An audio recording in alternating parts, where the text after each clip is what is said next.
subscribers and some of you gunners out there following the build. So we got some more parts for our K24. We did add the RRC and had a few questions from a few of you guys that are following the build. You guys were asking me how to or how am I gonna make my auto air control valve work due to the RRC not having the RRC vacuum option. So there are a few options if any of you guys are gonna go with this RRC intake manifold. So the most efficient way is most guys already have a K-Pro, so you guys can delete the idle air control valve option from your K-Pro. Another option is you guys can buy the spacer adapter that they sell for the RRC. If you guys have an aftermarket throttle body, because the aftermarket throttle bodies don't have this vacuum hose here. Now, because I have the OEM Honda Accord throttle body, I have this vacuum option, which is gonna help it, you know, as the air is being distributed through the throttle body, it's gonna go into the auto air control valve. Now, I am gonna remove this so I can show you guys how I did mine. All right, so this is for my guy Law C with the yellow Integra. So as you guys can see right here, the RBC would normally have a option which grooves into the manifold, which will create the vacuum suction for your idle air control valve, which is right here.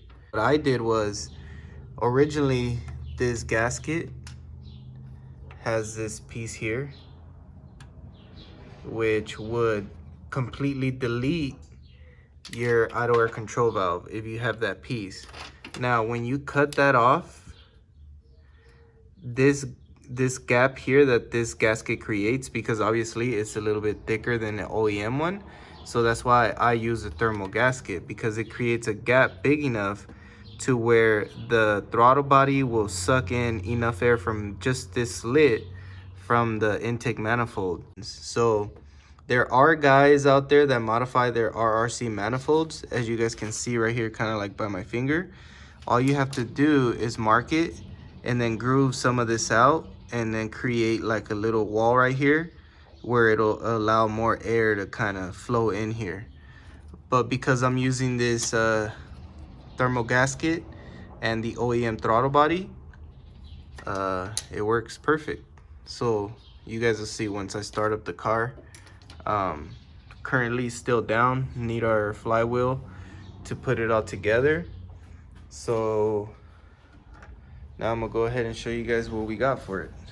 So went ahead and got me the RDX injectors. Here's your part number.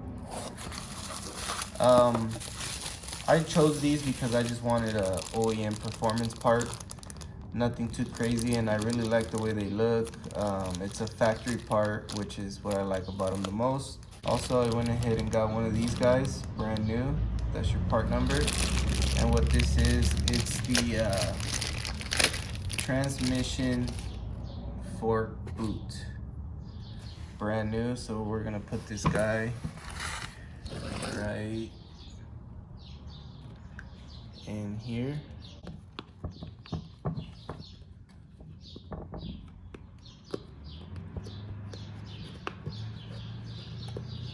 There we go. Brand new, guys, only like 15 bucks.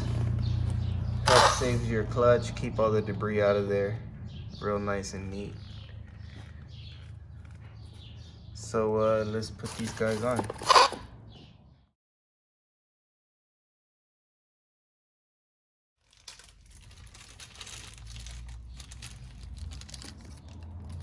Here's this guy, brand new. Real nice and clean. OEM Honda part. Also, guys, always want to make sure that when you buy RDX injectors, they might be a little bit more pricey going directly to the Honda dealership instead of buying them from like an online store. But there are a lot of knockoffs. So if if your injectors don't come in a box like this with a original tag, the pinkish reddish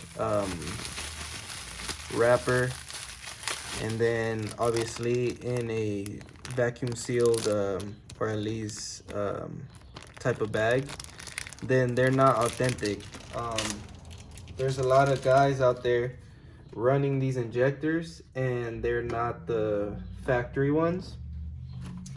So if you guys go on YouTube and look up there's a video where a guy actually does a video about the injector pulse. So he did the test, and the aftermarket Denso injectors look very similar, just like this. But he even explained it that if they're not out of these packages, they're not real. And if you guys look up that video I'm speaking about, the injector actually had a different pulse than the OEM injector. So just a quick heads up.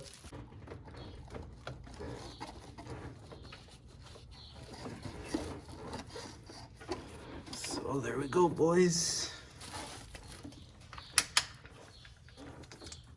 So with the RRC, it didn't come with the hardware where your fuel rail normally goes placed. So all I have to do is put 2 small 12s. So real quick, guys, didn't really like those bolts. I got real lucky because I had these spares, and now it's gonna look a little cleaner. So I guess that's why it's always kind of cool to keep your extra bolts. So there it is, guys. For the RRC injectors, you guys will need injector clips. I ordered those separately and they are coming in the mail. So we'll get those plugged in. I'm gonna get my throttle body all back together now that I showed you guys how you take care of the idle air control valve, if you guys are gonna be going with the RRC manifold. Comment, subscribe, and let me know what you guys think.